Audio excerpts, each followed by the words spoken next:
اشياء هذه الاستقراء قبيل انطلاقه هذه المباراه. هذا ما بين خاصه شبيبه تسكيكدا انه فريق يسجل اهداف ودفاعه يتلقى اهداف. 22 ب 22 اخطاء دفاعيه مباشره يعني تحدثت عليها. حكم اللقاء بشير امين يعطي بصافرته اشاره الانطلاقه. الكره سكيكديه الرجوع الى الخلف. هل بامكان شبيبه تسكيكدا صنع الفرق في هذا اللقاء امام فريق يحسن جيدا بالنسبه لي؟ بين قوسين نقولها لكل مشاهدينا الكرام، احسن فريق يلعب كره هو نادي بارادو. احسن فريق، ولكن هنا ما نقدرش نتكلموا بما انه يعني ما شفناش التحضير تاع الفريقين. ما شفنا شبيبه تسكيكدا مقارنه باللقاءات يعني الوديه اللي جراها مباراتين اثنين، يعني اعطت فرصه خاصه طاقم جديد باش يشوف اللاعبين، يشوف وضعيه اللاعبين في ارضيه الميدان، وضعيتهم هجوميا دفاعيا وبدنيا، الوضعيه تاعهم كفريق كامل. يعني هذه الاشياء، وانا نظن امام فرصه، يعني قلت لك امام فرصه اللاعبين الان قعدت لهم يعني ما كاش يعني مشاكل، على ما اظن مشاكل ماديه نوعا ما تم اعطاء المستحقات بعض اللاعبين حوالي شهرين اثنين. يعني هذا حافز اخر، وجود جمهور اللي تنقل معهم سكيكدا حتى العاصمه، نظن هذا هو الشيء يعني الحافز الاكبر بالنسبه للفريق واللاعبين. صدقاوي يستفيد من مخالفه على يسار او على يمين الحارس مساوي توفيق حارس نادي بارادو، هكذا اعلنها حكم اللقاء الحكم الرئيسي السيد بشير امين امام احتجاجات لاعبي فريق اتلتيك بارادو في تنفيذها. اما ربما احتمال راح ينفذها زياد او صدقاوي اللاعب الذي تحصل على الخطا. الفريق الرابع امام الفريق التاسع اللي هو شبيبه تسكيكدا. محاوله الاقتراب شبيبه تسكيكدا للاشاره. تغيرت الهيئه المسيره لهذا النادي منذ شهر تقريبا يوم 26 جانفي المنصرم. توزيعه خروج موفق للحارس المساوي. قلت تغيرت على راس النادي حاليا السيد قدوس عبد الرحمن. شبيبه تسكيكدا صرفت في المرحله الاولى لهذه البطوله 11 مليار يا طارق. يعني 11 مليار تكلمني بالارقام 11 مليار وضيع 13 نقطه على ارضيتها. يعني هذا هو الشيء يعني نقدروا نلاحظوه، انه تم يعني المستحقات الماليه نوعا ما يعني تحسنت، ولكن مردود اللاعبين. لهذا انا نقول لك الان يعني الشيء قعد كل شيء بالنسبه للاعبين اللي يلعبوا في ارضيه الميدان. يعني خلينا دوك من المشاكل الخارجيه الان هي ارضيه الميدان هي اللي راح تفصل بين الفريقين اثنين. فريق اللي يمتاز نوعا ما نقولوا بالتجربه تاع بعض اللاعبين، وفريق اللي يمتاز يعني بشبان لاعبين شبان وتكوين يعني تكوين ممتاز اكاديمي وممتاز. يعني لحد الان اعطانا الثمار تاعو. الاكاديميه في استقبال عاصمه الفراوله. طارق امام كل هذه المتغيرات شبيبه تسكيكدا عمرها ما لعبت بلي اون ستيب بالفريق الثابت، ديما لعنه الاصابات تشكو منها، ديما العياده معمرها. هل هو بالنسبه للمدرب؟ هل هو يعني خطأ في الانتداب لانه كاين لاعبين امضاو لشبيبه تسكيكدا وهم مبليسيين؟ لا، هو مصابين. كيكون كثره الاصابات ما نقولوش الانتداب، نقولوا التحضير. بالنسبه يعني التحضير تاع الفريق كيفاش كان، ما نقولوش الانتداب، لانه تقدم تنتدب اي لاعب، ولكن التحضير تاعو كيفاش راح يكون. انا نظن بما انه كل مره يعني فيه تغيير تاع التشكيله، كل مره اصابات اللاعبين. الان الفريق يعني في 4 مصابين. هذا ما يبين نقدروا الان نتكلموا انه تحضير بدايه الموسم ما كانش، وتكلمنا عليها في المباريات الماضيه انه الفريق التحضير تاعو ما كانش يعني في المستوى، كان متاخر نوعا ما مقارنه بالفرق الاخرى. وكذلك يا طارق المدينتين السياحيتين ابناء حيدرا في استضافه ابناء سكيكدا. الكره محليه، محاولة ترويض الكرة والرجوع إلى النصف. حتى بالتمريرات بالنسبة لنادي بارادو غالبا ما تتسم بالدقة، هذا راجع للتكوين الأكاديمي اللي خضعوا له اللاعبين. دقة، ولكن يعني كما نقولوا احنا سامبليسيتي، ما فيهاش يعني أشياء زايدة بسيطة، يعني أشياء بسيطة. يعني بما أنه يشوف أي لاعب يشوف لاعب زميله يعني ما عندوش ماركاج، تلقى يعني الكرة لحقت له. هذا هو التفوق مقارنة بالفرق الأخرى، فيه زياده نوعا ما. بن عياد يستفيد من خطا على بعد 40 متر تقريبا على مرمى حارس شبيبه تسكيكدا خلف صلاح الدين شاوي، على ما اظن شاوي يقوم بتنفيذها، وهو كذلك شاوي قيد التشكيله. رغم أنه أيضا أمام الكرة بن غيث عبد الرؤوف لاعب المنتخب الأولمبي. بن غيث يفضل يتركها لشاوي، شاوي باليسرى ولكن مباشرة إلى التماس لصالح فريق شبيبة سكيكدا. كرة دون مراقبة، كرة عشوائية مباشرة بعد مرور 5 دقائق على انطلاقة هذا اللقاء هنا على أرضية ملعب 20 أوت بحي بالكور بالعاصمة ما بين نادي أتلتيك بارادو وشبيبة سكيكدا. ترجع مرة أخرى ترويض الكرة، البحث عن أحد زملاء المتحرين، لكن شبيبة سكيكدا في الافتكاك والاسترجاع، والكرة بين أخذ ورد سجال. هكذا هو ملعب 20 أوت. محاولة صدقاوي ماذا يفعل؟ البحث، بل يفضل يتركها لتبي أسامة. تبي مباشرة إلى التماس. حكم اللقاء يقول تماس لصالح فريق نادي أتلتيك بارادو. شوف هنا رجوع لاعبين، تضيعهم الكرة في وسط الميدان، رجوعهم كلي قعد لاعب واحد، يعني هذا ما يبين انه نادي بارادو يعني تكتيكيا ما نقدرش يعني نشكوا في الفريق، ولكن لازم يكون تفوق عددي بالنسبه للفريق الخصم سواء كان اليوم شبيبة سكيكدا او فريق اخر، لانه بعد تضييع الكره كل لاعبين نادي بارادو يرجعوا لمكانتهم، وهذا ما يقلل الفرص بالنسبه للفريق الانضباط التكتيكي. الانضباط هذه يعني الفريق يضيع الكره يعود تماما، ما يبقاش يعني يلوم في زميله. يعني هذا هو الشيء اللي لاحظوه، انه ما فيش كلام كثير بالنسبه خاصه بعد تضييع الكره، ما كانش كلام كثير بين اللاعبين، يعني ما كانش لاعب يلوم لاعب اخر. إلى غاية الآن اللقاء الذي لم يبدأ بعملية تمهيد أو احترام الفارق الزمني الذي غالبا ما يسمى مرحلة الحذر وجس النبض، مباشرة دخلوا كلا الفريقين في صدر الموضوع. خاصة كيشوفوا الترتيب تاع الفريقين اثنين، يعني فريق اللي لازم يخرج من المنطقة اللي راهو فيها باش يتفادى على الأقل يبدأ باللقاء تاع اليوم هي نقطة واحدة تخلي الفريق يصبح ب 27 نقطة. هذا ما يسمح له أنه يخمم في اللقاء الجاي اللي هو شبيبة سكيكدا انه يفوز على في سكيكدا. لهذا نشوفوا ان الفريق يعني ما رجعش للوراء او ما حاولش يتجاوز الدقائق، دخل في المباراة منذ البداية. والكرة تضيع، ترجع كرة محلية نادي بارادو بغيث. البحث دائما عن الحلول الفردية في غياب النسق الجماعي لنادي بارادو. توزيع مباشرة إلى التماس يا طارق. نادي بارادو يضغط في هذه الدقائق في هذه الأثناء محاولا البحث عن أحد مفاتيح الولوج إلى أقصى منطقة وأقصى زاوية في عرين الحارس خلف صلاح الدين حارس شبيبة سكيكدا، خاصة يعني استغلال الأخطاء الدفاعية، يعني هذا هو الشيء والمشهور بها فريق شبيبة سكيكدا. حكم اللقاء يقول تسلل. الحكم المساعد الأول بن علي وليد برايته يعلن عن تسلل على ما أظن الملالي فريد اللي كان آخر لاعب مع الكرة. احنا نشوفوا الآن نادي بارادو يعني ما نقولوش غير من طريقته، ولكن يعني باش شفناه يعني توزيع على الطرف على الأطراف هنا بالنسبة للجهة اليمنى اللي يمتاز بها الفريق. يعني كل مرة الفرص على الجهة اليمنى هي النقطة الإيجابية بالنسبة للفريق أو نقطة القوة بالنسبة للفريق نادي بارادو، الجهة اليمنى. تبي يرتكب مخالفة بعد توزيعة اللاعب خلادي لاعب الاسترجاع وأحد اللاعبي نادي أتلتيك بارادو، يطلب تغيير الحذاء الرياضي على خطية تماس. بارادو ب10 لاعبين حاليا ريثما يعود هذا اللاعب. ما نشوفوا يعني ما نشوفوا نقص، كأنه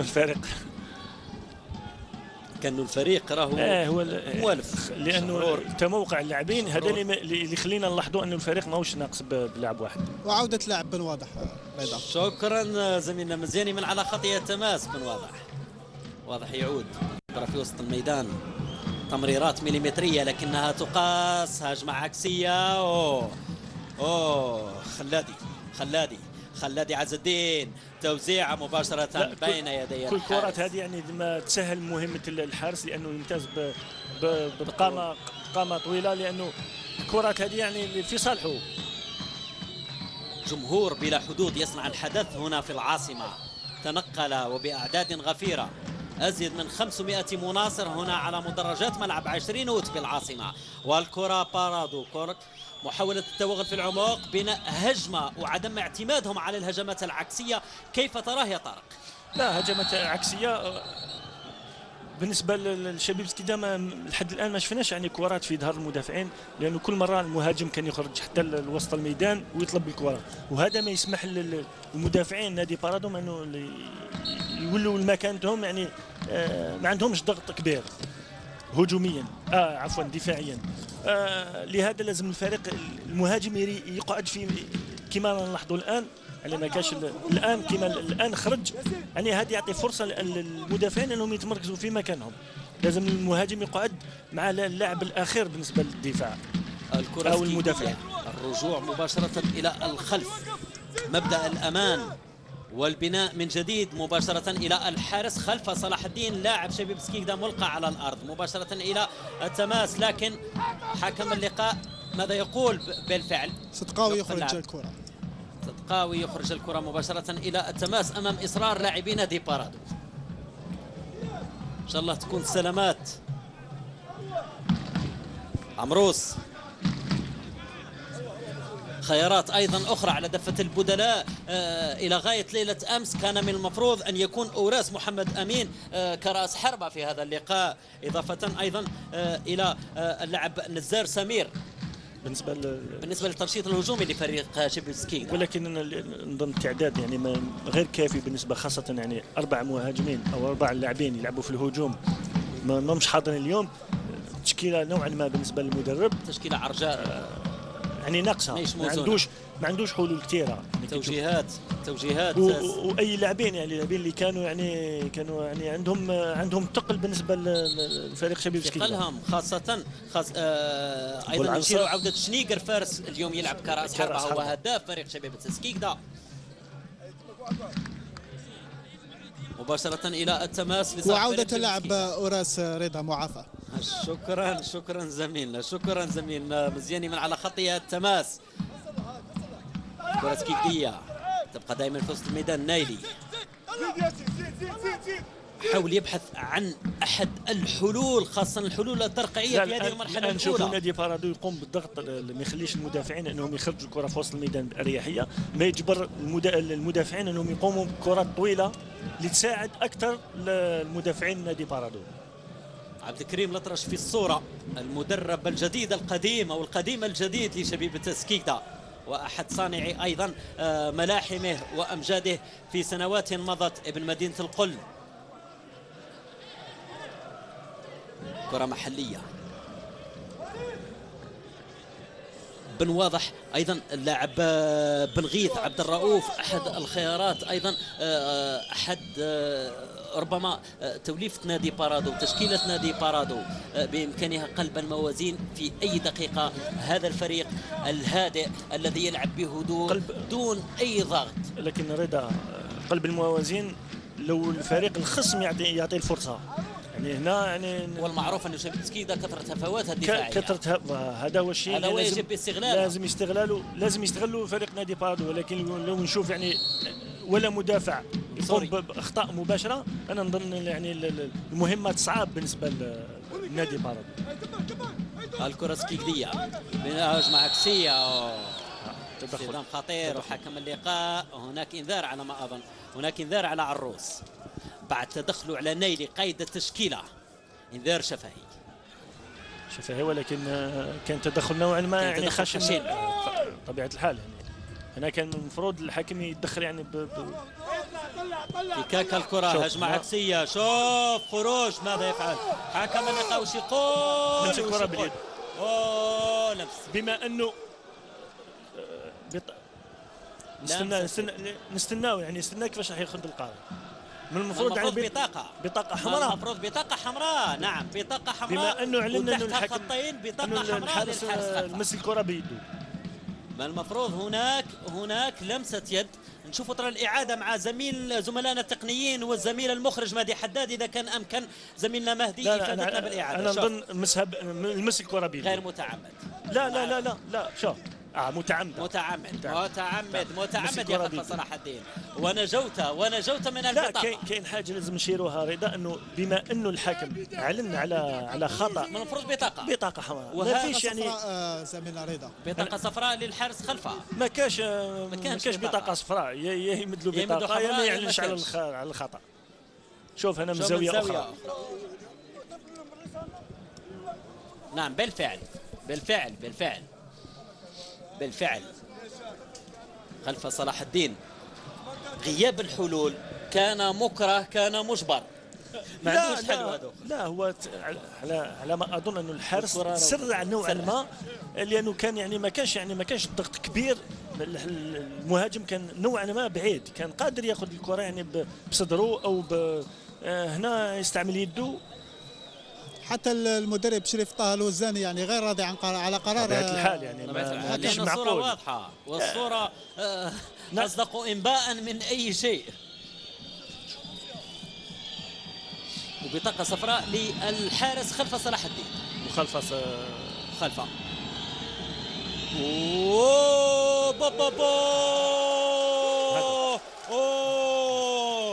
15 دقيقة بارادو يفتتح باب التسجيل.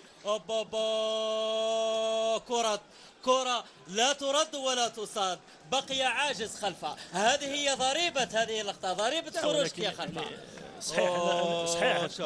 شوف ولكن كان في مكان الحارس، وجود الحارس كانت في مكانه، فاقد للتركيز خلفه. فاقد للتركيز، نقدروا نقولوا هكذا، فقد التركيز تاعو بعد هذا الخطا اللي قام به. فقد تركيزه لان الكره ما كانتش بعيده، كانت في احضانه بين يديه، كانت بين احضانك يا خلف صلاح الدين. نادي بارادو هدف شبيبة سكيكدا 0 بعد مرور 16 دقيقه ونصف على انطلاقه هذا اللقاء على ارضيه ملعب 20 اوت. اعيد واذكر، اللقاء يدار تحت صافرة حكم اللقاء بشير أمين. الكرة سكيدية، شوف إعادة النظر، شوف في مكانه، يعني شوف في مكانه بدل مسكها تصطدم بالرجل وتدخل مباشرة معانقة شباكك يا خلفها. وحكم اللقاء يقول 6 أمتار. شريف الوزاني رغم الهدف إلى أنه غير راضي في الصورة، غير راضي، مساء نوعا ما، سواء من المردود أو من عدم الالتزام بتوجيهات. مساء لأنه شفنا نوعا ما مردود نادي بارادو ما كانش يعني كما على غير المباريات الماضية، يعني كان يسيطر سيطرة كلية خاصة الدقائق الأولى، حوالي 20-25 دقيقة الأولى. الآن يعني وجد نوعا ما صعوبة بالنسبة لبداية اللقاء، ولكن فرصة يعني حتى الكرات الثابتة يعني تحسب على الفريق، وكانت إيجابية لحد الآن. ولكن أنا الآن نظن يعني طريقة الفريق نادي بارادو تتغير. لربما طارق، لربما التشكيله اللي دخل بها يعني شبيبة سكيكدا خطه يعني نوعا ما دفاعيه. لا ملعب ما شفناهاش دفاعي، يعني ما شفنا لا دفاعي لا وسط، لا حتى معركه الوسط حسم امرها لصالح نادي بارادو كما رانا نشوفوا بعد نوعا ما كانت، ولكن يعني نقدر نقولوا كانت يعني متساويه بالنسبه للفريقين. ما شفناش السيطره من اي فريق، ولكن حل من الحلول هي الكرات وراء ظهر المدافع. مباشرة ترجع مرة أخرى لنادي بارادو خارج أرضية الميدان وخارج الإطار، مباشرة 6 أمتار للحارس خلف صلاح الدين اللي تلقى هدف منذ 3 دقائق تقريبا. طارق هدف في خطأ من الحارس، على مرتين خطأ في استقبال الكرة، والخطأ اللي ارتكبه تسببوا في المخالفة على 19 متر تقريبا، أو على مقربة من خط 18 متر لمنطقة عمليات نادي شبيبة سكيكدا. حكم اللقاء يقول ولا شيء، واضح توزيعه مباشرة إلى الجهة اليمنى للحارس خلف صلاح الدين. تفتك ترجع الكرة سكيكدية إلى وسط الميدان، محاولة امتصاص أو إخراج لاعب. نشوف الفرق هنا بين اللاعبين تاع شبيبة سكيكدا ونادي بارادو، انه لاعبين نادي بارادو ما يجوش بالكرة كثير، وعلى غير لاعبين شبيبة سكيكدا انهم كل مره يعني فيه ترويض وبعد ذلك تقديم الكره، وهذا ما يعطي الفرصه نوعا ما او وقت للمدافعين انهم يرجعوا للمكان. حتى التشتيت هذا هو الفرق. هذا هو الفرق تقريبا، وفرق كما نقولوا احنا فرق كبير، يعني ماشي فرق صغير، فرق كبير بين يعني غياب الركائز في صورة بوشوك وبالعنصر وحمداش. بان غيابهم في تشكيله الابيض والاسود. لحد الان ما نقدرش نتكلموا على الغيابات، على الاقل على الرواق الايمن، على الاقل الان فرصه اخرى. توزيعه على مرتين، الراسيه، ولكن حكم اللقاء يقول تسلل. بالفعل تسلل لتبي أسامة، تسلل واضح لتبي أسامة. تبي أسامة ابن العاصمة، ابن حي سيدي محمد بالعاصمة، اللاعب الأسبق ليربيال، 25 سنة، الموسم الأول بألوان نادي شبيبة سكيكدا. مباشرة إلى الخلف، التشتيت إلى الدائرة المركزية، وترجع الكرة بين أخذ ورد.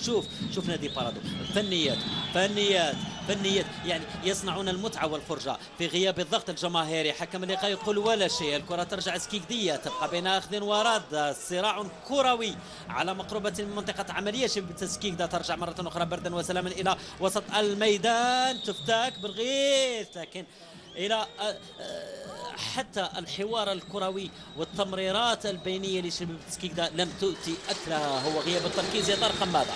لا، هو الضغط الكبير بالنسبة يعني اللاعبين شبيبة سكيكدا محكومين بالنتيجة الآن، خاصة الفريق 10 دقيقة 17 يتلقى هدف بطريقة مثل هذه.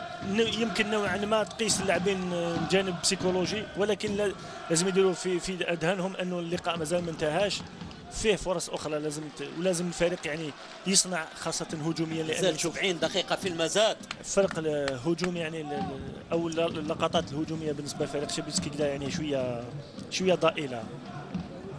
يعني مهاجم واحد،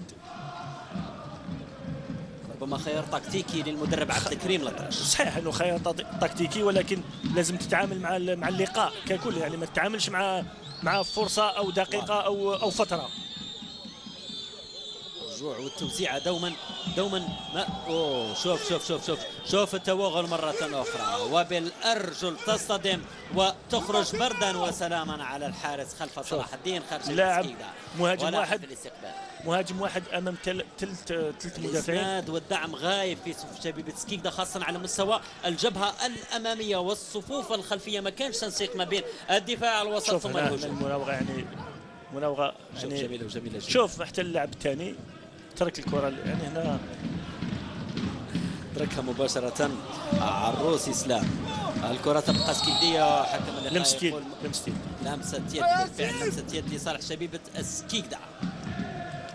يقوم بمجهود كبير، وعودته في وقت كما هذا ربما سوف تعطي الإضافة لفريق شبيبة سكيكدا. خلادي مازال بالكرة، والكرة تخرج تماس لصالح فريق شبيبة سكيكدا. هكذا يقول الحكم أمام بن غيث عبد الرؤوف المتألق. رضا رقم 6 الظهير الأيسر خلافي وليس خلادي. خلافي عفوا، ليس خلادي. شكرا زميلنا.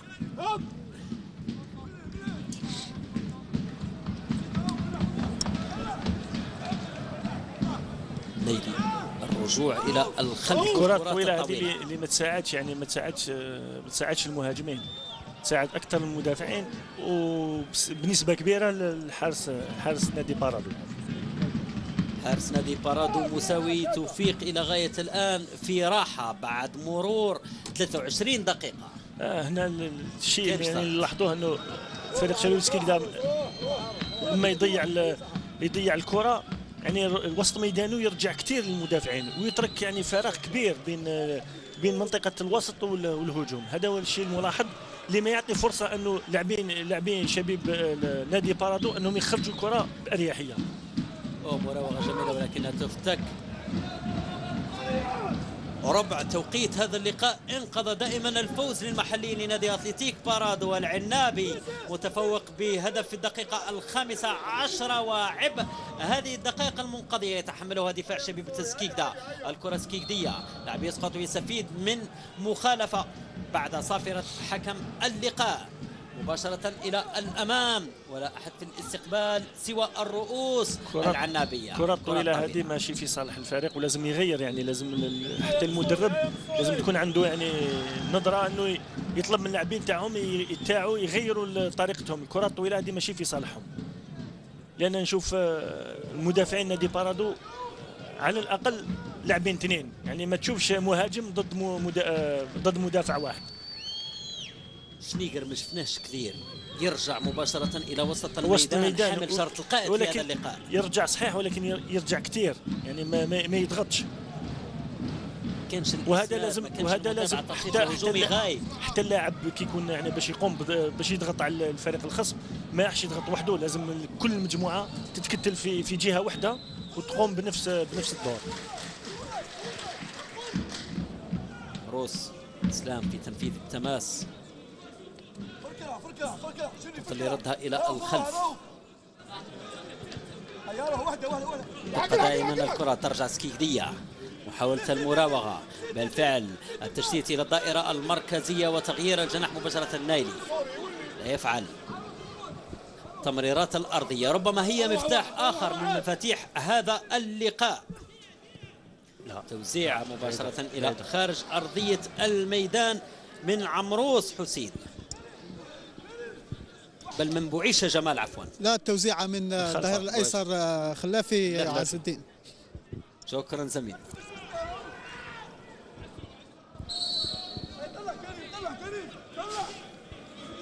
مساوي توفيق يا حرة إلى وسط الميدان مباشرة، وكان نادي بارادو غير مقتنع إلى غاية الآن. الضغط إلى غاية الآن يا طارق، الضغط متواصل من نادي بارادو، واللقاء كله منقول إلى الجهة المقابلة. لا هو ما نقولوش الضغط كبير بالنسبة لنادي بارادو، ولكن تموقع اللاعبين يعني مكانهم هو اللي يعطي لهم الحافز أو الزياده العدديه بالنسبه للهجوم. وقلت لك يعني الكرات الطويله هي اللي تساعد اكثر المدافعين. الركنيه الاولى التوقع تاع اللاعبين نادي بارادو هو اللي راهو في مكانه. الركنيه الاولى لشبيبه سكيكدا بعد تدخل الملالي. فريد لاعب نادي اتلتيك بارادو، توزيعها الى الرؤوس، وشوف الانتشار اللي راهو هاي. تبقى الكرة سكيكدية وأظنها تبقى تفتك. محاولة توغل، دخول جميل إلى الركنية الثانية مباشرة، هذه المرة على يمين الحارس توفيق مساوي حارس نادي أتلتيك بارادو. حكم اللقاء ماذا يقول يا ترى؟ لقطة فردية جميلة جدا. حاول التوغل بهذه الفنيات وفي ذاك المكان بالضبط، والزاوية لا هو حاول انه يقدم الكرة لزميله، ولكن الرجوع مرة أخرى تاع المدافعين كان أسرع من المهاجمين شبيب سكي. الرؤوس العنابية. حكم اللقاء يقول تماس لصالح فريق نادي أتلتيك بارادو المتفوق إلى غاية الآن. بعد ربع ساعة تقريبا افتتح باب التسجيل على أرضية ملعب 20 أوت. نظريا إلى غاية الآن نادي بارادو ب 33 نقطة، ويقترب شيئا فشيئا من ثلاثي المقدمة، رغم أن الفارق ما بينه وما بين الثالث اتحاد بالعباس هو 6 نقاط كاملة. 6 نقاط ينتظر نفس الشيء، يعني يفوز اليوم ويستنى يعني فريق اتحاد بالعباس خطأ آخر دفاعي. شوف خطأ دفاعي وتألق الحارس خلفه، صدها بالرجل اليمنى. عاودوا نتكلموا الأخطاء الدفاعية بالنسبة لنادي شبيب مسكين، أخطاء بدائية مش غير أخطاء دفاعية. الكرة سكيكدية، التسرع، لم يفرقوا بعد ما بين السرعة والتسرع. الكرة عنابية، ما فيش تسلل، لا تخرج كانت أسرع منك يا عمروس، كانت أسرع منك. خلافي في تنفيذ التماس. شوف وجها لوجه بن عياد رياض، لاعب بن عياد رياض وجها لوجه مع الحارس خلفه صلاح الدين.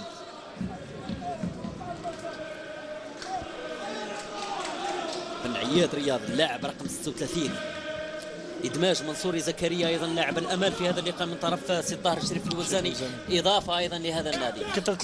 كثرة المباريات بالنسبه للفريق خاصه بالنسبه لكاس الجمهوريه، هذا يعطي فرصه يعني للشريف الوزاني انه نوعا ما يغير ملاعبين. تفتك ترجع الكره سكيكديه، هجمه عكسيه على المحور الايمن لشباب سكيكدا. مراوغه جسمانيه ولكن يترك الكره، رجوعها مره اخرى الى الجهه اليمنى، محاوله التوغل ام هي الفتح؟ لا، شفت تفاهم، ما كانش تفاهم، ما كانش تنسيق. ترجع الكره سكيكديه، من جهه اخرى انا نشوف يعني كره ضيعه بالنسبه لنادي بارادو، كره ضائعه ولكن في الهجوم كان اسرع. ما فيش تسلل والكره ما زالت عمروس تدخل موفق. شوف خلف صلاح الدين، مرت بردا وسلاما. اخطاء اكثر من بدائيه على مستوى خط دفاع شباب سكيكدا.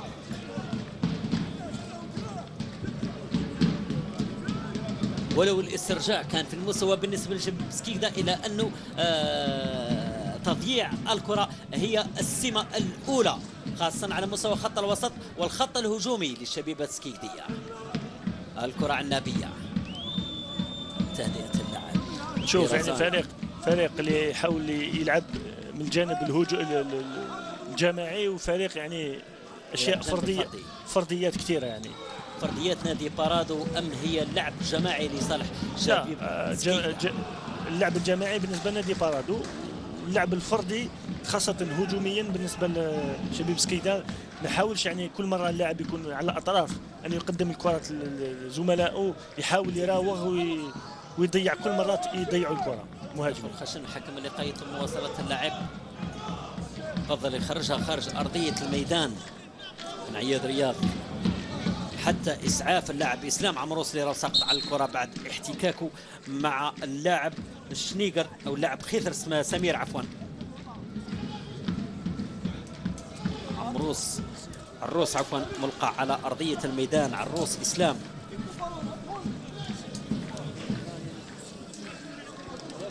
إسعافه من طرف طبيب النادي.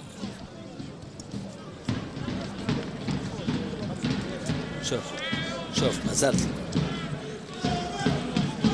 يعاود مباشرة ولكنها تخرج بالأرجل السكيكدية. طريقة مرور اللاعب يعني هذه اللي طريقة مرور اللاعب وطريقة أيضا مرور الكرة. اللاعب الأول سلسة نقدروا نقولوا كانت فردية مباشرة، ولكن اللاعب الثاني اللي كان المفروض انه يقوم بالتغطية حتى هو يعني زاد ضيع الكرة مرة أخرى. شوف الأخطاء، شوف هنا خطأ آخر بالنسبة للمدافعين.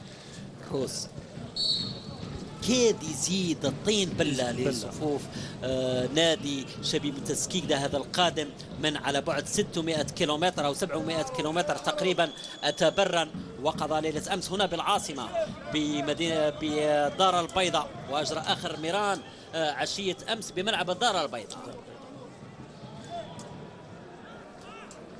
الكرة محلية في وسط الميدان، التهدئة، يلعبوا أكثر رزانة نادي بارادو.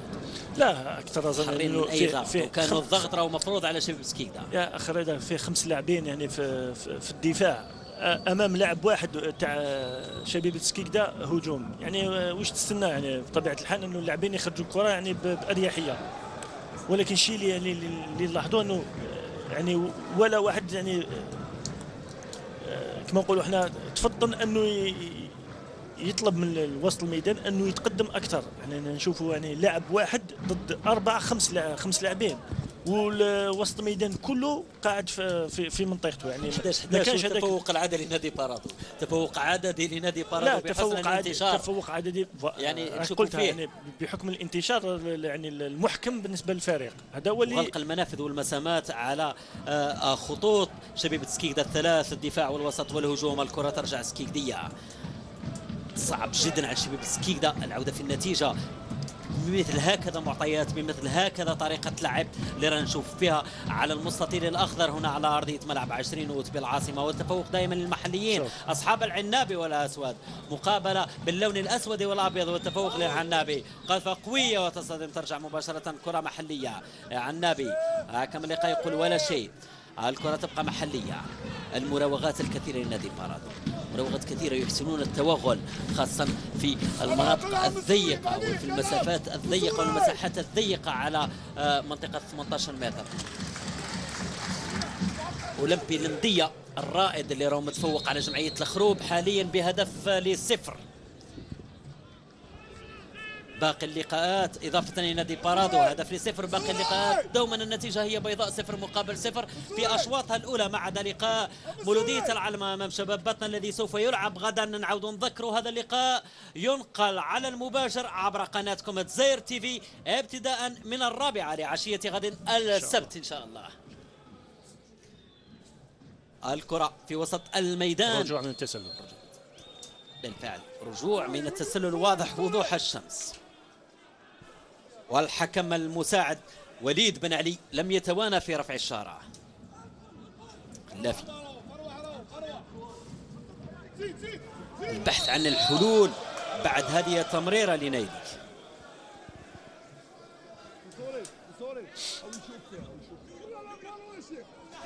الشيخ شمس الدين ملقى على الأرض. إن شاء الله ما تكونش هذه الإصابة عائق لاستكمال ما تبقى من مجريات هذا اللقاء وما تبقى من الشوط الأول سوى 9 دقائق ونصف تقريبا. حكم اللقاء ماذا يقول يا ترى؟ يطلب إعادة تنفيذ المخالفة من مكانها الرسمي. وعيشة وأيضا خلافي أمام الكرة. روح رياضية إلى غاية الآن يا طارق. لا الحمد لله لحد الان معروف فيه نديه بالنسبه للمباراه، ولكن يعني في حدود اطارها الرياضي، في اطار في حدود اللعبه، في حدود الكره، في حدود هذه الساحره المستديره على ارضيه 20 أوت بالعاصمه. مباشره التماس لنادي بارادو. عمروس في تنفيذ هذا التماس.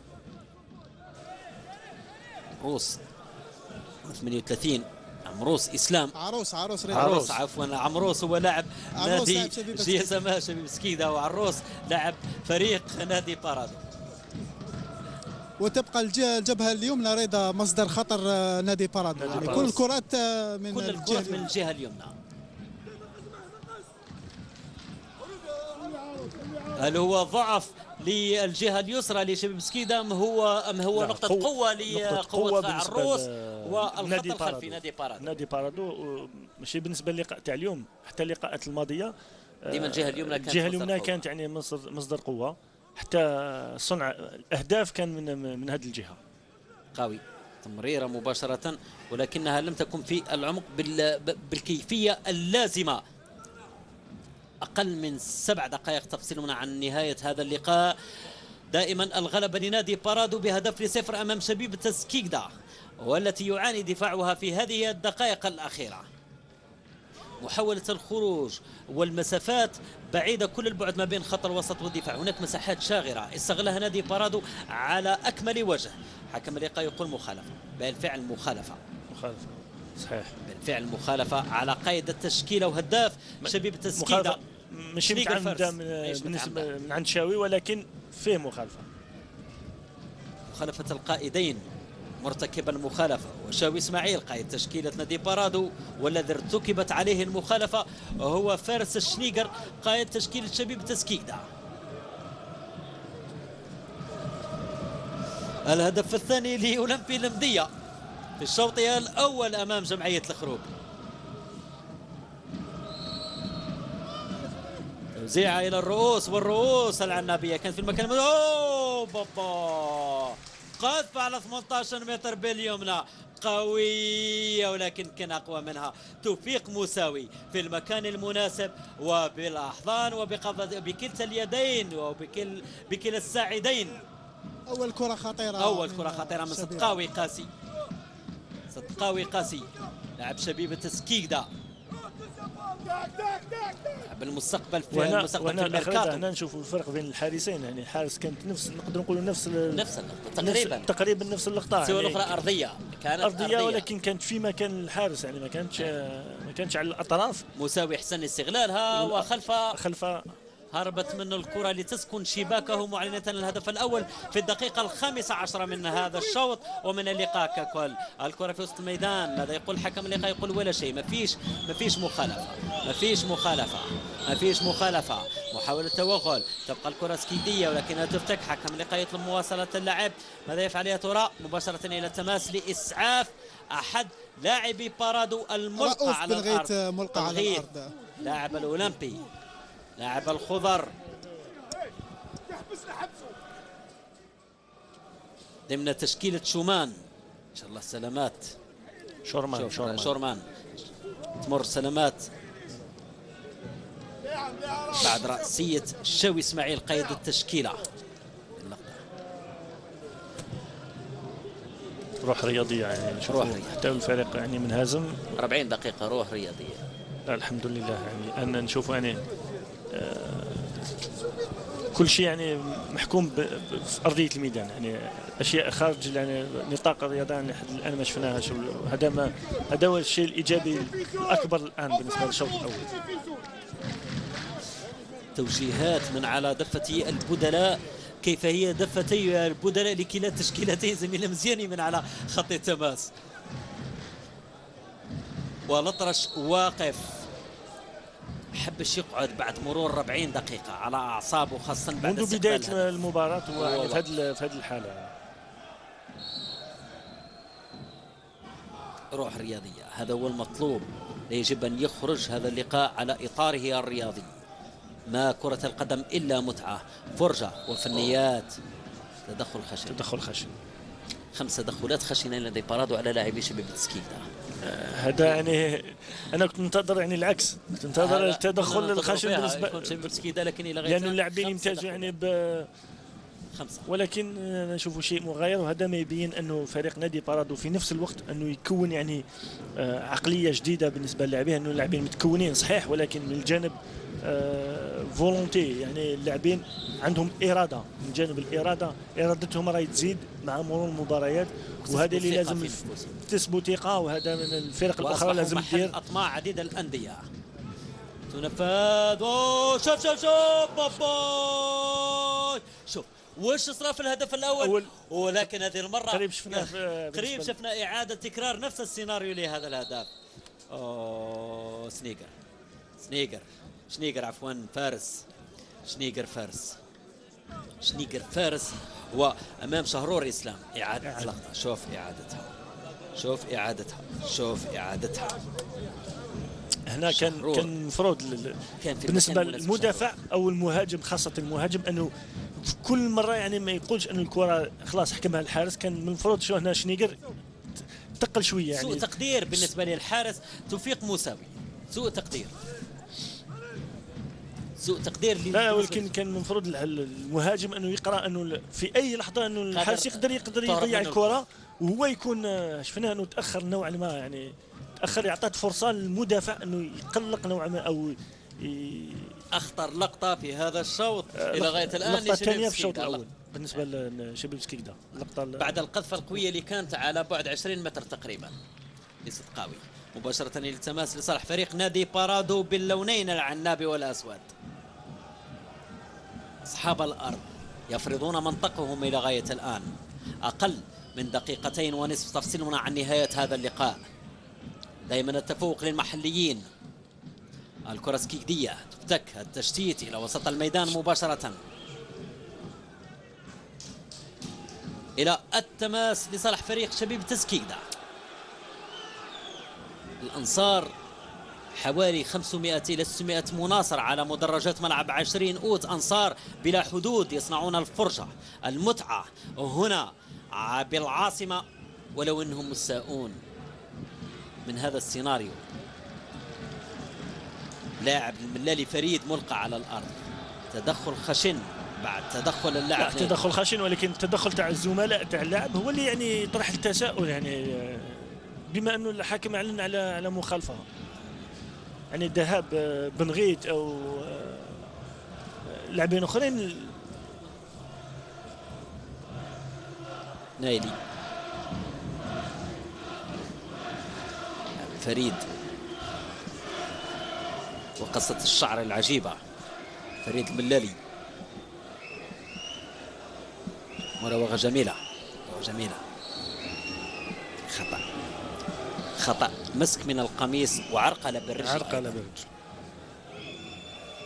تغيير الجناح مباشرة إلى حيث عروس، ترجع إلى وسط الميدان، واعتماد شبيبة تسكيكدا على الكرات الطويلة والعالية إلى غاية الآن لم يؤتي أكله.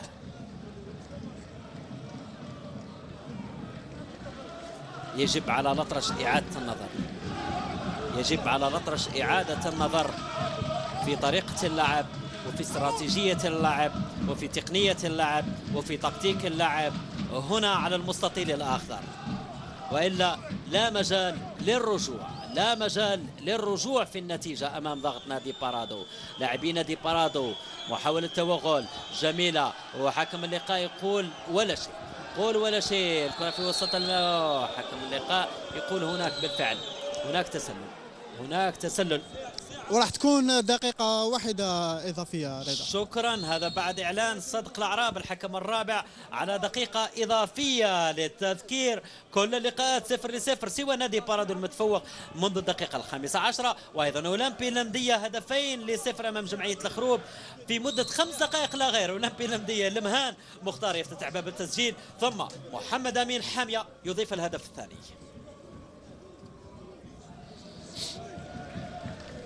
ثاني توزيع على الاطراف، يعني تمر وراء مرمى نادي بارادو. هذا يعني ولاعب ملقى على الارض، لاعب ملقى على الارض. الوقت الرسمي قد انقضى، الوقت الرسمي قد انقضى، حتى الوقت بدل الضائع. الدقيقة الإضافية التي أضافها الحكم بشير أمين راح يعلن على ما أظن بعد قليل، بعد ثواني، أقل من 10 ثواني تقريبا، سوف يعلن بصافرته عن نهاية المرحلة الأولى بتفوق منطقي إلى غاية الآن لنادي بارادو. بالفعل الصافرة من المدرب يعني الأطرش عبد الكريم يعني لمعرفة يعني حيثيات الشوط الأول. يعني سيد عبد الكريم الأطرش، يعني الفريق تاعك تلقى هدف من مخالفة. يعني شفنا الفريق يعني حافظ على طريقة لعب يعني بكثافة عددية في وسط الميدان. يعني واش راح تكون تعليماتك تاع في الشوط الثاني؟ والله انا نظن بالنسبه للشوط الاول دينا مقابله في المستوى. الفريق نتاع الخصم ما جاتو حتى فرصه، احنا جونا ربما 2 فرص اكيده. بالنسبه للمخالفه انا نظن نخليها للاختصاصيين، ما نقولش. ربما سوء تركيز نتاع الحارس خلى هدف ساذج، يعني ما اون دوفي با ميريتي ان بوت. في الشوط الثاني ان شاء الله نقدموا نصائح باش نزيدوا شويه، نقدموا ندعموا خط الهجوم بلاعب ولا 2 ان شاء الله. ان شاء الله شيخ، ميرسي. عودة إليك رضا. شكرا زميلنا مزين على خطيات تماس. إذا هكذا ينقضي الشوط الأول للتذكير. نادي بارادو هدف وشبيبة تسكيكدا 0. وريثما نعود إلى البلاطو هنا على أرضية ملعب 20 أوت بالعاصمة.